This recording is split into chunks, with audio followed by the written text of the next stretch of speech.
Bismillahirrahmanirrahim. Assalamualaikum warahmatullahi wabarakatuh. Innal hamdalillah nahmaduhu wa nasta'inuhu wa nastaghfiruh. Wa na'udzu billahi min shururi anfusina wa sayyiati a'malina. May yahdihillahu fala mudilla lahu wa man yudlil fala hadiya lahu. Asyhadu an la ilaha illallah wahdahu la syarika lahu wa asyhadu anna Muhammadan abduhu wa rasuluh. Qala Allah ta'ala ya ayyuhalladzina amanu taqullaha haqqa tuqatih ولا تموتن إلا وأنتم مسلمون. وقال تعالى يا أيها الناس اتقوا ربكم الذي خلقكم من نفس واحدة وخلق منها زوجها وبث منهما رجالا كثيرا ونساء واتقوا الله الذي تساءلون به والأرحام إن الله كان عليكم رقيبا. وقال عز وجل يا أيها الذين آمنوا اتقوا الله وقولوا قولا سديدا لكم أعمالكم ويغفر لكم ذنوبكم ومن يطع الله ورسوله فقد فاز فوزا عظيما. أما بعد فإن خير الحديث كتاب الله وخير الهدي هدي محمد صلى الله عليه وعلى آله وسلم وشر الأمور محدثاتها فإن كل محدثة بدعة وكل بدعة ضلالة وكل ضلالة في النار. Para jamaah sekalian, atau para ibu-ibu, ikhwan maupun akhwat rahimani wa rahimakumullah. Ya, kata-kata yang paling pantas untuk kita ucapkan di kesempatan pagi pada subuh ini, melainkan ucapan syukur kita kepada Allah. Ngantuk buatan ini, buatan insyaallah ya. Alhamdulillah. Dan sudah maklum bagi kita semuanya bahwasanya nikmat yang terbesar dan paling berharga adalah nikmat hidayah, nikmat Islam, nikmat iman, nikmat sunnah, nikmat ilmu, nikmat diberikan kesadaran bahwa kita akan kembali kepada Allah, diberikan kesadaran bahwasanya kita tercipta untuk beribadah, diberikan hati yang bersih, hati yang tersadar ketika disadarkan. Dan nikmat ini sudah maklum bagi kita adalah sebesar-besarnya, itu nikmat hidayah. Bagaimana yang Nabi Shallallahu Alaihi Wasallam sabdakan, Innallaha yu'ti dunya ala man yuhib, wallahu la yu'ti din illa man yuhib. Kata Nabi Shallallahu Alaihi Wasallam, sesungguhnya Allah itu memberikan nikmat dunia kepada orang yang dia cintai dan orang yang tidak dia cintai. Makanya nikmat dunia, nikmat harta, jabatan, dan yang semisalnya itu nikmat umum, nikmat yang tidak ada spesialnya. Sementara Allah tidak mungkin memberikan agama dan hidayah ini kecuali orang-orang yang Allah cintai. Ini nikmat agama, nikmat hidayah ini adalah nikmat spesial untuk orang-orang spesial. Dan dengan hidayah ini, dengan kesadaran bahwa kita ini hidup di dunia ini untuk ibadah, bukan untuk sekedar mengumpulkan harta, makan, minum, berkeluarga, kemudian mati begitu saja. Kesadaran bahwa kita akan kembali kepada Allah, kalau ini kita selalu hadirkan dalam diri kita, akan membuahkan amal-amal setelahnya. Jadi modal pertamanya adalah nata hati, nata hidayah, menata kesadaran. Karena dengan kita sadar akan muncul setelahnya amal-amal kebajikan. Maka semakin seseorang itu kuat imannya, bagus hatinya, akan semakin banyak amal, dan yang terpenting lagi adalah bagus amalnya. Itu yang terpenting. Banyak amal memang kita butuh. Akan tetapi yang lebih kita butuhkan adalah kualitas dan dari bagusnya amal-amal kebajikan kita. Dan itu semuanya berawal dari apa tadi? Dari hidayah, dari hati yang bersih. Karena itu, mumpung masih di awal-awal Ramadan, kita masuk Ramadan kedua ya, tanggal 2 Ramadan. Maka sebagai nasihat diri anak dan mungkin untuk panjenengan semuanya, mari kita isi Ramadan ini pertama-tama sebelum kita beramal dengan amal yang banyak, dengan kuantitas yang banyak, maka mari kita perbaiki hati, perbaiki iman kita, kesadaran kita untuk menuju kualitas yang baik. Karena memang para salaf itu, para ulama salaf, diawali oleh para sahabat Nabi SAW. Mereka begitu perhatian tentang masalah hati, tentang masalah keimanan. Sebagaimana yang dikatakan oleh salah satu dari salaf kita ketika mengomentari sahabat Abu Bakar, kata beliau, ma sabaqakum Abu Bakrin bi kathrati sholatin wala siyamin walakin ma waqara fil qalbi. Kata ulama kita, tidaklah sahabat Abu Bakar itu mengalahkan kalian, unggul daripada kalian. Tidaklah hebat sahabat Abu Bakar itu dengan banyaknya sholat, banyaknya puasa. Walaupun kita tahu ya, dengan membaca biografi beliau ini, beliau banyak sholatnya, banyak puasanya, banyak sedekahnya. Tapi lebih dari itu yang paling mengalahkan kita, yang membuat beliau mendapatkan gelar As-Siddiq, yang membuat iman beliau begitu tinggi, yang kata Nabi seandainya iman Abu Bakar ini ditimbang dengan iman seluruh Muslim setelahnya, masih beratan imannya Abu Bakar ini. Apa yang membuat beliau unggul? Ma waqara fil qalb. Apa yang ada di dalam hati beliau, imanan beliau. Ya. Kualitas beliau di dalam beramal itu luar biasa. Sedekah beliau dari niat dan keikhlasannya, sholat beliau dari kekhusyukannya, puasa beliau dari penjagaan, bukan hanya menjaga dari makan dan minum, tapi menjaga anggota tubuh dari hal-hal yang Allah Subhanahu wa Ta'ala larang, itu luar biasa.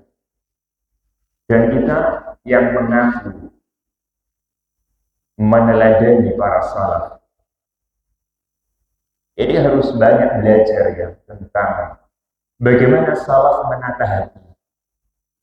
Kita ini salafiyin di zaman kita ini kurang dalam masalah hati, masalah kejernihan hati. Sehingga yang belajar lama puluhan tahun barangkali ini masih memiliki akhlak yang tidak baik, masih kasar, terutama di dalam bermuamalah terhadap mukhalif, bermuamalah terhadap orang yang menyelisih. Seolah tambah ilmu, tambah kaku, tambah kasar, tambah air mata kering ketika sholat, ketika baca Al-Quran, ketika berkholwat bersama Allah, ya, berdua-duaan, bersendirian bersama Allah. Jadi kita butuh, ya, kita memang kurang dalam ini. Oleh karena itu, pada kesempatan kali ini sebagai nasihat diri tentunya, dan nasihat untuk semuanya, mari kita jaga hati kita, wabil khusus di bulan Ramadan ini. Dan nanti Rasulullah Shallallahu Alaihi Wasallam beliau mengikat fadilah amal di bulan Ramadan ini dengan apa yang ada di dalam hati yang beliau munculkan dua kata sebagai perwakilan. Bagaimana kita ini seharusnya selalu menjaga iman dan menjaga kesadaran kita. Apa dua hal ini?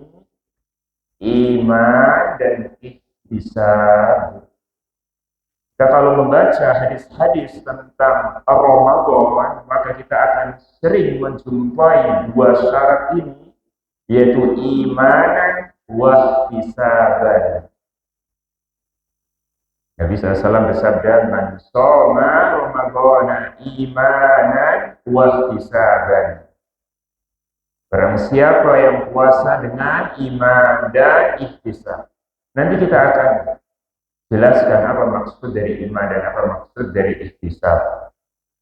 Dalam hadis yang lain Nabi SAW mengatakan, "Man qama Ramadan," barang siapa yang qiyam di bulan Ramadan, yakni tahajud di bulan Ramadan, qiyamul lail di bulan Ramadan, dengan apa? Iman dan ihtisab. Ghufira lahu ma taqaddama. Dalam riwayat yang lainnya, "Man qama lailatal badri imanan wa ihtisaban." Siapa yang qiyam pada malam Lailatul Qadar dengan iman lagi dan ihtisab lagi, maka Allah akan ampuni dosa-dosa yang telah lalu. Dan ternyata bukan hanya amalan puasa, bukan hanya amalan qiyam. Kenapa? Kenapa Nabi Shallallahu Alaihi Wasallam menyebutkan dua ini, mengkhususkan dua ini di dalam amal Ramadan? Kenapa dengan bacaan Al-Quran tidak disebutkan iman dan ihtisab? Karena amalan yang paling menonjol di bulan Ramadan, siangnya puasa, malamnya adalah sholat malam. Siangnya berpuasa, malamnya tarawih. Nah, itu yang paling menonjol. Makanya Nabi ikat amalan ini dengan iman, ya, dengan ihtisab, supaya puasanya benar berkualitas, baik puasanya. Kenapa Nabi SAW ikat yang kedua dengan qiyam, ya, jadi man qoma, barang siapa yang qiyamul lail, barang siapa sholat tarawihnya dengan iman, karena amal malam yang paling menonjol adalah tarawih, adalah qiyamul lail. Maka itu sebagai wakil ya para jamaah sekalian, bahwasanya semua amal siang atau amal malam kita butuh iman dan kita butuh ihtisab. Iman dan ihtisab. Karena yang terpenting perkaranya bukan banyak-banyakan amal sebenarnya, tapi bagus-bagusan amal. Perkaranya bukan banyak-banyakan sholat, banyak-banyakan khatam, tapi bagus-bagusan sholat dan bagus-bagusan dalam membaca, dalam beribadah. Apa kata Allah Subhanahu wa Ta'ala? "Liyabluwakum ayyukum ahsanu amala." Untuk memuji kalian yang paling ahsan. Apa itu ahsan? Tafdil dari hasan. Apa itu ahsan? Yang paling baik. Allah tidak mengatakan liyabluwakum aktsaru amal, yang terbanyak. Bahasanya Allah adalah yang terbaik, yang paling baik amal.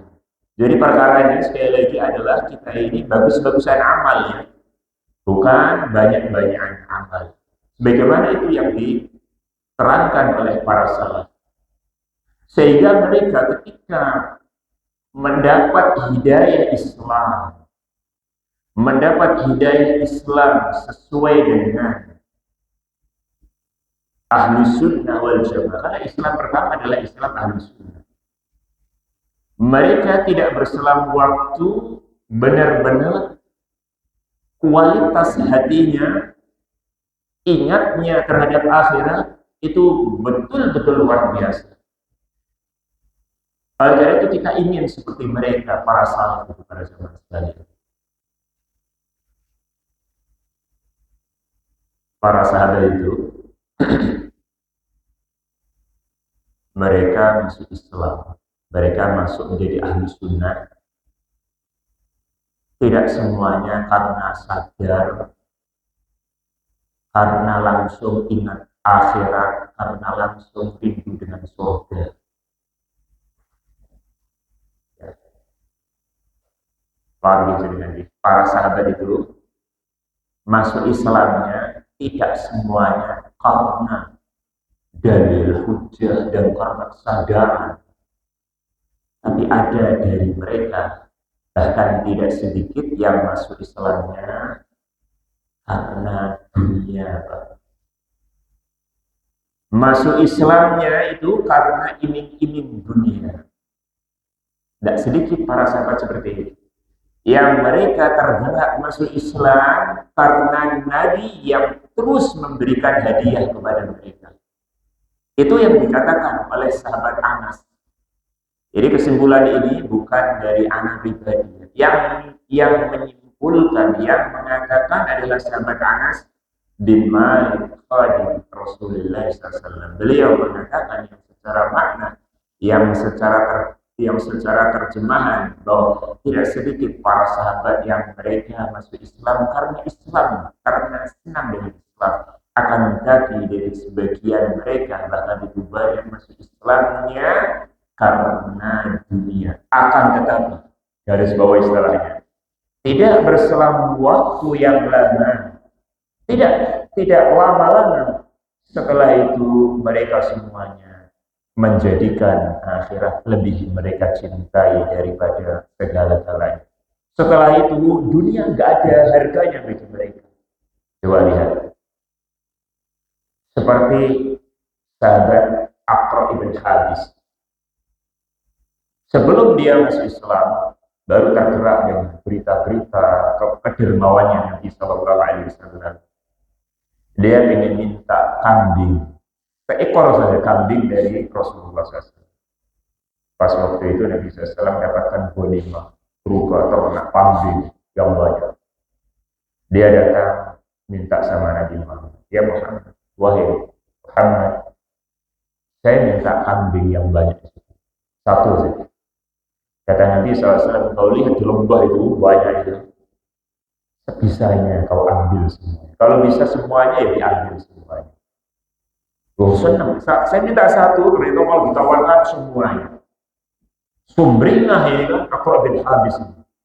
Dibawa yang bisa dibawa, kemudian dan dia adalah seorang tokoh di kabilahnya. Ketika dia pulang, dia mengatakan, ya qaum aslimu fa inna Muhammadan yu'til hadiyah la yakhaful faqr. Hai kaum, hai masyarakat, bersegera masuk Islam. Kalau masuk Islam, Muhammad akan memberi hadiah kepada kalian yang tidak pernah takut fakir. Muhammad berbondong-bondonglah itu kabilahnya Aqra bin Habis ini masuk Islam karena apa itu? Iming-iming dunia, pemberian. Nabi terus memberi, diberi.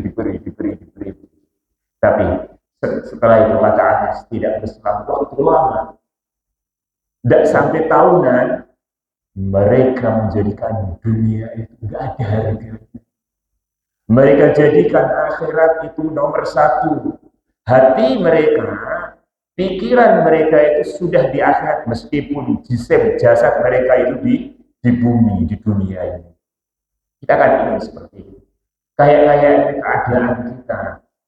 Dan kita pengen evaluasi diri. Kayaknya berkebalikan.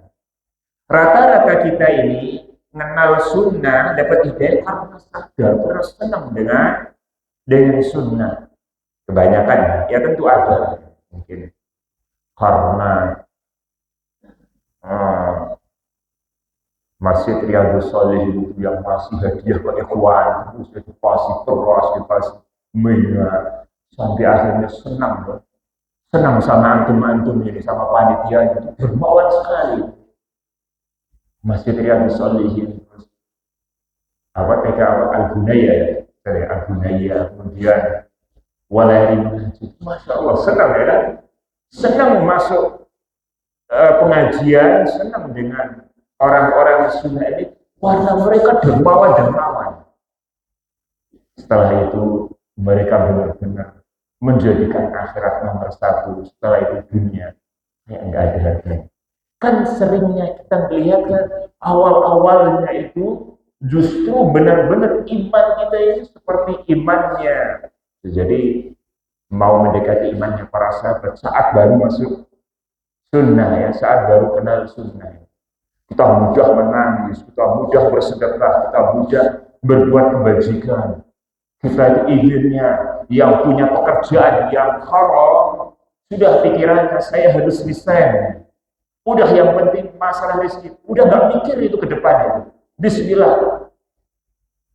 Yang ikhwan kerja di tempat-tempat yang di situ ada riba, sudah gak mikir nanti gimana untuk keluarganya. Yang penting saya ajukan resign. Yang akhwat supaya menjaga diri, supaya tetap menjaga jilbabnya, udah resign, gak peduli. Luar biasa iman di awal-awalan, gampang sekali dia menangis, gampang sekali dia akhir. Tapi sepertinya tidak berselang lama, waktu berganti waktu, tahun berganti tahun, kok tambah senang sama dunia lagi. Ya. Ada yang merasakan seperti ini, rindu. Saya rindu masa-masa di awal kenal sunnah. Jadi kan sering. Ini kita ya, bukan panjenengan, anak juga ngalamin.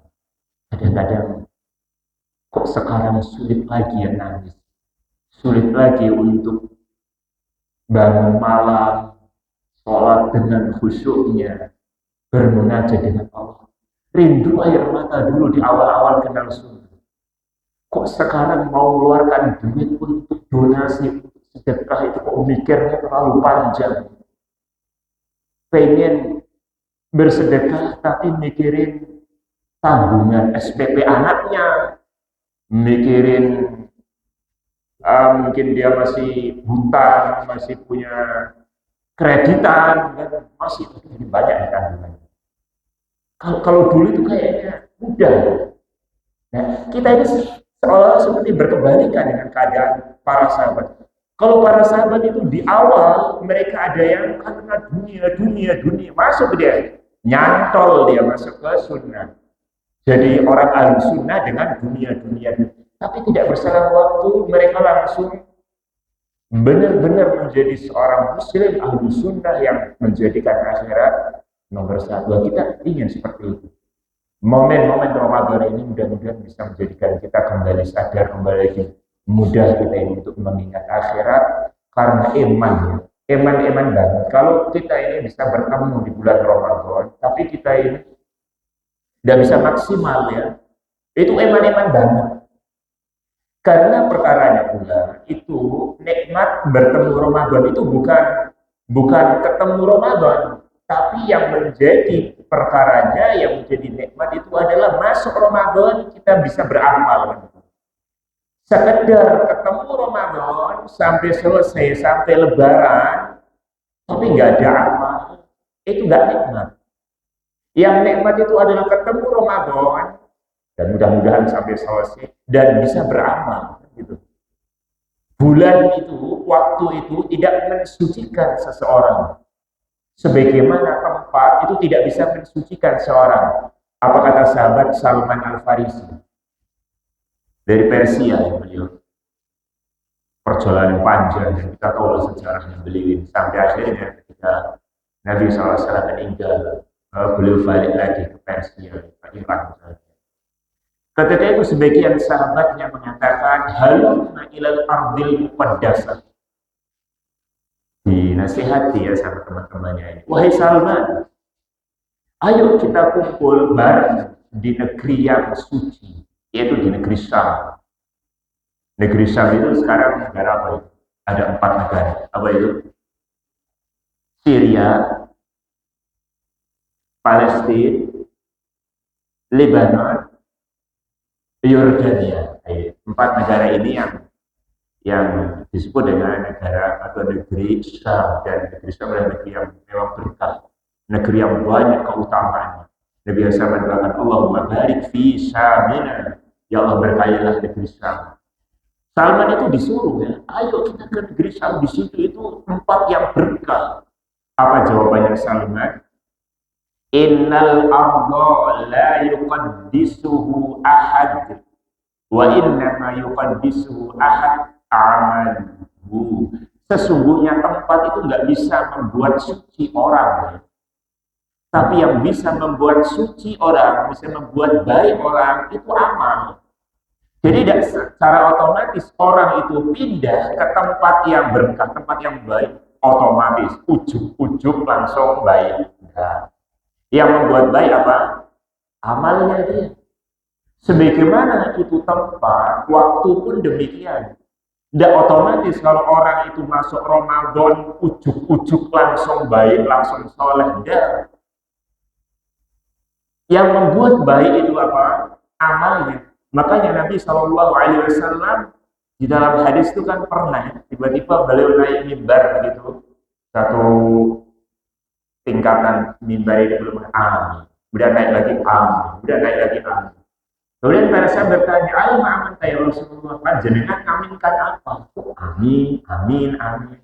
Kata Nabi SAW, barusan Jibril datang lalu berdoa dengan 3 doa, lalu Jibril menyuruhku mengaminkan. Yang pertama, Jibril berdoa, ya, celaka orang yang secara makna yang menjumpai orang tuanya atau salah satu dari orang tuanya akan tapi tidak memasukkan ke surga. Qul amin, faqultu amin. Katakan hai Muhammad amin. Maka aku mengatakan amin. Yang kedua adalah rahimah ampun, celaka seseorang yang disebut namaku Muhammad, tapi dia tidak mau bersalawat atasku sallallahu alaihi wasallam. Qul amin faqultu amin. Ayat ketiga ini, man dakhala alaihi syahr ramadan thumma kharaja minhu falam yughfar lah. Celaka seseorang yang masuk bulan Ramadan sampai selesai nggak diampuni. Celaka ini orang ini. Kan nggak dapat kebaikan. Kan eman-eman banget seperti ini.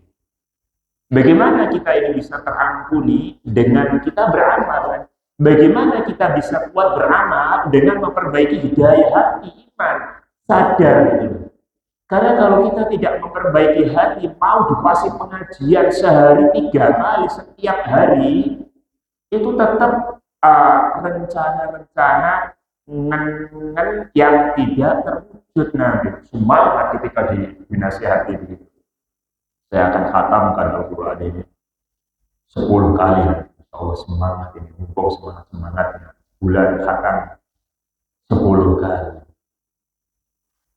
Kalau iman hatinya masih belum tertata dengan baik, jangankan 10. Wah, 1 kali saja tidak selesai, tidak khatam. Ya kan? Kita kan target ini harus khatam, target sehari harus 2 juz, 3 juz. Jangankan 2 juz, 3 juz. Oh, baru 1 lembar saja, mushaf sampingnya ini berapa? Ini 6 ini. Lagi baca 1 muka, banyak bunyi-bunyi avatar. Kalau mushaf gandeng sama ini pasti menang ini pasti. Hari kan kita kan sudah banyak target, tapi selesai Ramadan tidak dapat itu target itu. Ngalami tidak? Pernah ngalami? Ngalami. Kita target mau sedekah, kan? Di awal-awal saya pengen sedekah. Di awal-awal sedekahnya ringan-ringan dulu, nanti kalau sudah 10 akhir baru banyak sedekah saya ini, utamanya banyak. Kalau awal-awalnya sedikit-sedikit aja, yang penting kontinu 10.000 tapi nanti ya 10 akhirnya saya akan uang merah saya akan keluar. Berjalan waktu itu, ketika masuk pertengahan bulan, istrinya ngomong, di persiapan lebaran kita butuh rumah direnov, dicat, terus kue-kue, terus baju umi, baju anak-anak harus ganti berapa itu? Ya lumayan ini, angka jutaan ternyata bodoh. Terus gimana ini? 10 akhir nggak bisa sedekah. Ya darurat, nggak usah sedekah dulu. Nggak sedekah. Akhirnya kan, katanya di awal rencananya 10 akhir nanti. Ini di awal-awal yang sedikit banyak yang 10 akhir. Kalau sudah 10 akhir sudah tabungan muncul kan biasanya kan gitu. Itu kan seperti kita kalau baca Al-Quran itu kan di awal-awal harus 10 akhir. Kalau sudah 10 akhir itu jadi menurun. Tapi biasanya malah menurun itu kan. Jadi kita ini pengen belajar seperti para salaf itu yang benar-benar itu kontinunya itu mendekati akhir itu justru baik. Karena innamal a'malu bil khawatim. Amal itu tergantung pangkasnya. Dan rata-rata kalau kita mentadaburi melihat fadilah amal yang di akhir itulah yang baik. Antum teliti itu amal-amal itu. Sekarang ya, Ramadan yang di akhir, 10 akhir itu yang terbaik. Malam ya, kita mau ibadah malam hari. Yang akhir, yang sepertiga terakhir, yang baik kan di situ kan. Tempat yang akhir itu biasa yang baik di situ. Hari Jumat. Hari Jumat itu yang terbaiknya sorenya ya kan. Makanya di situ ada waktu-waktu yang mustajab ketika berdoa. Carilah di waktu antara asar dan maghrib. Coba lihat. Waktu Jumat mulia semuanya. Yang termulia adalah asar sampai maghrib. Ya. Dan begitu rata-rata amal itu. Allah nggak naruh di awal. Karena kalau di awal itu memang biasanya umumnya kita mudah ya untuk beramal. Tapi kalau ditaruh di akhir ini, semoga nanti kita ini bisa termotivasi, teriming-iming untuk banyak beramal di akhir, di pamungkas, di endingnya. Saya kembali kepada makna puasa kalian dengan iman dan ihtisab, qiyam lail kalian dengan iman dan ihtisab. Dan itu mewakili semua amal. Saya katakan semua amal butuh iman dan butuh ihtisab. Karena kalau kita melihat di dalam hadis yang lainnya, semisal hadis tentang mengantarkan jenazah di dalam hadis Bukhari, nomor hadis 47 ya, di sini dicantumkan hadis dari Abu Hurairah radhiyallahu anhu. Nabi SAW bersabda, "Man taba'a janazah muslim imanan wa ihtisaban sama." Barang siapa yang mengantarkan jenazah muslim, mengiringi jenazah muslim, ngantarnya itu dengan iman dan ihtisab. Ya. Wa kana ma'u hatta yusalli 'alaiha wa yafrugu min kafniha fa innahu yarji min al-ajri bi qiratain. Dia mengantarkan sholat, ya sholat jenazah ya, kemudian menguburkan sampai selesai, dia pulang dengan membawa pahala 2 qirat. Kullu qiratin mithlu Uhud. Setiap satu qiratnya semisal gunung Uhud. ومن صلى عليها ثم رجع قبل أن تدفن فإنه يرجع بقيراط. Dan barang siapa yang hanya sholat jenazah lalu pulang, maka dia mendapatkan 1 qirat. Hadis ini pernah disampaikan oleh sahabat Ibnu Umar yang saat itu Ibnu Umar belum tahu hadis ini. Jadi di dalam riwayat itu begini, sahabat Abdullah bin Umar itu beliau setelah sholat jenazah balik, karena beliau dulu seorang ulama, belum punya kesibukan ilmiah. Kalau ada jenazah kaum muslimin, beliau mengiringi sholat jenazah, habis itu pulang. Sholat jenazah pulang. Yang lainnya disuruh untuk mengiringi sampai penguburan. Sampai suatu ketika beliau diberitahu oleh salah satu sahabat tentang fadilah mengantarkan sampai penguburan. Karena beliau sebelumnya belum tahu hadis ini. Wahai sahabat Nabi, wahai Abdullah, ya Abdurrahman, sesungguhnya ada loh keutamaan kubur itu. Karena yang beliau pahami, karena belum tahu hadisnya, keutamaan itu yang jelas-jelas ibadah kan nyolati kan, sholat itu kan ibadah. Kalau cuma kubur itu kan cukup diwakilkan pak tukangnya yang kuat-kuat itu kan. Yang penting kita nyolati yang sudah pulang. Karena belum tahu dalil. Setelah diberitahu dalil ini, beliau mengatakan laqad faraqna fi qarari katsirah, telah luput hilang bagiku kirot-kirot yang banyak. Beliau kesal, ya Allah, sudah berapa kali saya ngantarkan jenazah sekedar mensolat, berapa gunung Uhud saya kehilangan pahala. Dia kelasnya buat gimana? Berapa gunung Uhud saya kehilangan pahala-pahala. Beliau menyesal. Harusnya kita pun seperti itu. Nah, kembali kepada tadi, masalah ibadah ngantar jenazah, itu pun butuh iman dan ihtisab. Berarti semua amal butuh apa? Butuh iman dan ihtisab. Adapun maksud hadis iman dan ihtisab, wabil khusus di bulan Ramadan, saya akan sebutkan makna dan tafsirnya. Bukan saya ambil dari kantong saya sendiri, tapi dari perbedahan para ulama, dari keterangan para ulama kita. Karena kita ini memang selalu mengambil faedah, mengambil ilmu dari para ulama dan pesan para ulama kita. Pesan para ulama untuk para penuntut ilmu, jangan pernah kita ini ngomong menyimpulkan satu kesimpulan yang belum ada pendahulunya. Jangan kita ini sok berilmiah kemudian menyimpulkan yang belum ada ulama salaf yang menyimpulkan. Pengennya biar viral kan, pengennya biar keren pertama yang menyimpulkan masalah. Jangan, justru tidak baik. Jangan berkata satu masalah yang belum memiliki imam di atasnya, belum memiliki salaf. Apa mana iman dan ihtisab? Kita pun butuh keterangan dari para ulama kita. Berkata Al-Hafidz Ibnu Hajar Al-Asqalani dalam Fathul Bari, mana iman? Al-muradu bil iman qal al-i'tiqad bi fardiyyati shaumi Ramadan. Mana iman? Jadi imanan ihtisaban tadi ya. Barang siapa yang berpuasa dengan iman dan ihtisab, apa makna iman? Kata beliau, al-i'tiqadu bi fardiyyati shaumi Ramadan, meyakini wajibnya puasa Ramadan. Iman itu kan amalan hati, qalbiyah. Asalnya ya. Termasuk bagian iman adalah amal.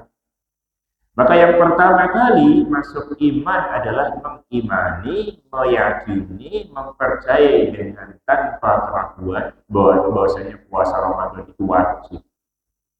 Ya. Wahtisaban, apa makna ihtisab? Apa arti ihtisab? Yang biasanya diartikan apa itu? Mengharap pahala dengan iman dan mengharap pahala. Jadi berarti makna iman itu kalau kita mau gabungkan dari keterangan para ulama itu ada dua makna. Makna umum sama makna khusus. Makna umum, barang siapa yang punya iman, iman ya secara umum beriman kepada Allah, beriman kepada hari akhir, beriman kepada malaikat, kitab-kitabnya, rasulnya, di akhir takdir yang baik maupun yang buruk. Nah, itu yang secara umum. Yang secara khusus, yang secara spesifik dalam masalah puasa itu kita mengimani wajibnya puasa dan mengimani semua janji-janji Nabi terkait dengan masalah puasa itu, iman terhadap dalil-dalil puasa. Ihtisab, mana ihtisab? Wa talabul ajri, mencari pahala, warja'u thawab, dan mengharap pahala minallahi ta'ala, dari Allah, yang mengatakan in Al-Hafidz Ibnu Hajar, mengharap dan mencari pahala. Ya. Wa yaqulu Imam Al-Khattabi, berkata Imam Al-Khattabi masih dari penukilan Al-Hafidz dalam Fathul Bari, ihtisaban ay ar-raghbah fi thawabi. Ihtisaban itu adalah senang dengan pahala-pahala. Thayyibatu nafsi bidzalik, hatinya legowo. Thayyibatu nafsi, ketika berpuasa itu hatinya senang. Jadi senang dengan puasa. Ghairu mustaqbilin lisyami, tidak berat ketika berpuasa. Karena itu mereka para salaf itu andaikan semua hari itu adalah puasa, senang sekali. Andaikan semua hari itu semuanya adalah Ramadan, itu yang mereka inginkan. Tidak ada berat dalam puasa. Wala mustaqilun li ayami, dan tidak merasa panjang hari-hari puasa. Lihat sih, kita introspeksi sih. Apakah kita berat dengan puasa? Apakah kita merasa hari puasa lama? Kan kalau kita melihat kaum muslimin secara umum, dan mudah-mudahan yang hadir di sini ini termasuk yang rahimahullah, ya, orang yang Allah rahmati, yang dikecualikan dari umumnya kaum muslimin. Yang umumnya kaum muslimin itu kan menganggap puasa itu beban. Yang diincar adalah ending dari puasa, yaitu lebaran, ya kan? Atau kalau mereka mengincar 10 akhir Ramadan, bukan karena pahalanya. Jadi kalau umumnya kaum muslimin, banyaknya kaum muslimin mengincarnya adalah lebaran atau 10 akhir Ramadan, bukan karena pahala. Karena 10 akhir Ramadan itulah akan keluar apa? Bingkisan. Ya kan? Menjelang lebaran kan keluar bingkisan, keluar THR, keluar gaji-gaji bonus, keluar di situ pokoknya pemberian, ya, sembako atau bingkisan-bingkisan dari orang-orang. Tapi kalau awal-awal itu mereka, ya ini yang kedua ini, yang kata Imam Al-Khattabi, mustaqil, anggap kok lama. Jadi lama selesainya, lama 1 bulan itu kok lama. Dan lama 1 harinya. Makanya mereka biar cepat itu kan, gimana cara biar nggak kroso wis ujuk-ujuk maghrib kan. Caranya dia biar bar sahur nggak kroso wis ujuk-ujuk pengen buka kan. Ada yang menghabiskan dengan tidur, ada yang menghabiskan mancing, ya kan? Nah, tidur mancing itu mubah, kita nggak salah. Yang penting jangan berhulu, jangan berlebihan. Ya, terus kalau sore apa istilahnya ngabuburit, ya. Pokoknya jalan-jalan pulang itu langsung bisa buka gitu. Anggap lama gitu. Biar cepat istilahnya di apa ini? Diselimurke ya. Diselimurke menguasai dengan apa? Anak kecil ya diselimurke ya. Itu wala mustaqilin gitu. Kemudian kata Imam An-Nawawi Asy-Syafi'i dalam Syarah Sahih Muslim, makna iman ay tasdiqan, membenarkan, bi'annahu haqqun, dia membenarkan bahwasanya puasa itu wajib. Makna hak itu wajib ya. Di antara lafaz wajib adalah hak. Membenarkan bahwa puasa itu wajib, muqtasidun fadilatahu, dia mencari fadilahnya, mencari keutamaan hari-harinya. Nah itu pertama, mempercayai, yang kedua mencari. Wahtisaban, kemudian mana ihtisab, anu yuridullah azza wa jalla, dia menginginkan Allah. Layak suduru iatanas, dia itu tidak menginginkan pandangan manusia, ya, riya istilahnya. Wala ghaira dzalik, dan tidak selain itu pula mimma yukhaliful ikhlas, dari apa-apa yang menyelisih dari ikhlas. Yaqul Imam Al-Munawi, ini kan semua keterangan para ulama salaf, yang semuanya ini rata-rata adalah dari ulama-ulama Syafi'i. Al-Imam Ibnu Hajar, Al-Imam Al-Khattabi, Al-Imam An-Nawawi, semua ada dari ulama-ulama Syafi'i. Imanan, maknanya iman, tasdiqan bitawabillah, mempercayai pahala-pahala Allah. Wa haq, atau bahwasanya memang puasa itu wajib.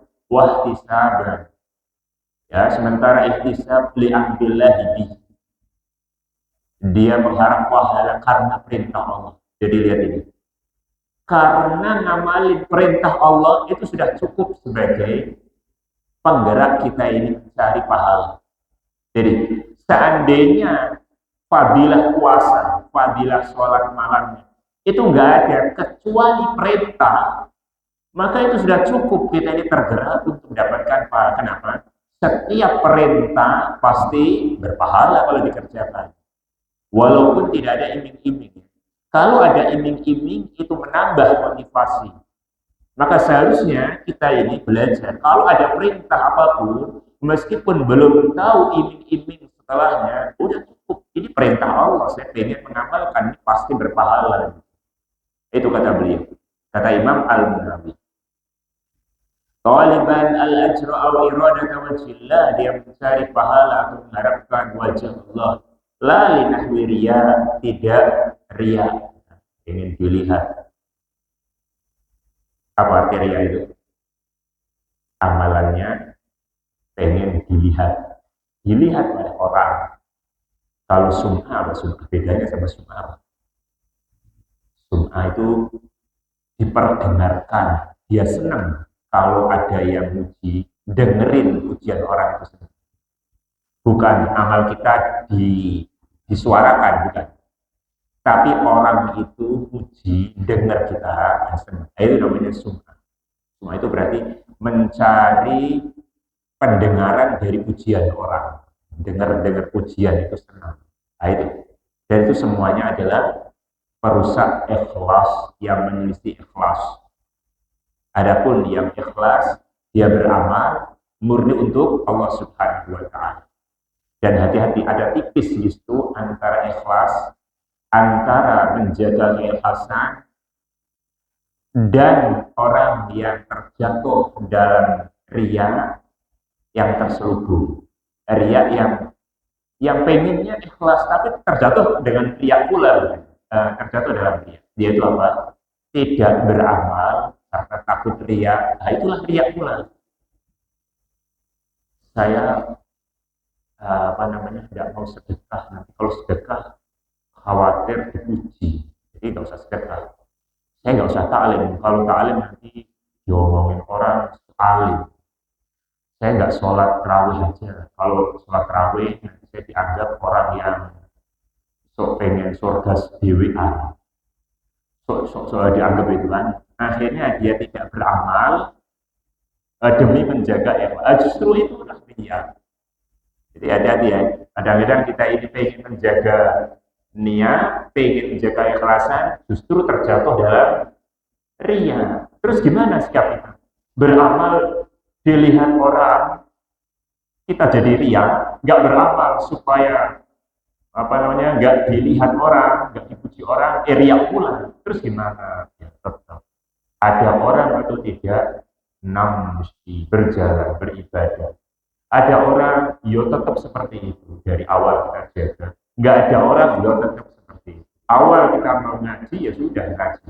Mau orang itu memuji, maka kita tidak menggubris itu semuanya. Karena tidak semua amal itu bisa disembunyikan. Kalau kita bisa sembunyikan, bagus. Tapi ada beberapa amal yang tidak mungkin kita sembunyikan. Seperti ngaji. Gimana kita mau sembunyi-sembunyi, mau ta'lim? Sholat berjamaah. Nah, itu harus ketahuan. Mau haji, mau umroh, gimana dia rahasia, ketahuan. Jadi amal-amal itu ada yang nggak mungkin kecuali kita terangkan, kita iklankan. Tapi ada amal-amal yang bisa disembunyikan, seperti diantaranya adalah sedekah, kemudian baca Al-Quran dan yang semisal. Kemudian kata beliau, akhiri ucapan beliau Imam Al-Munawi, faqad yaf'alul mukallaf syai'an mu'taqidan annahu shadiq. Terkadang ada seorang yang beramal, dia yakin bahwasanya itu adalah kewajiban. Dia yakin, shadiq, yakin. Jadi pahala. Lakinnahu la yaf'alu mukhlishan, tapi dia mengerjakannya tidak ikhlas. Bal linahwi khaufin, bahkan dia beramal karena khauf. Menarik sih. Karena khauf itu apa? Takut. Beramal karena takut. Mesti beramal karena takut itu. Beramal karena takut dipaksa atau karena dairah. Dairah itu kan ada rasa-rasa dipaksa gitu. Rasa takut juga. Takut nanti saya nggak digolong, nggak ditemen lagi. Takut gini. yang itu perasaan-perasaan sehingga membuat dia terpaksa puasa. Kalau nggak puasa, lah malu lah teman-teman yang lain puasa. Yes. Terpaksa puasa. Karena nggak ini. Karena dilihat orang, karena yang lainnya pada puasa. Ya itu karena takut atau karena ini.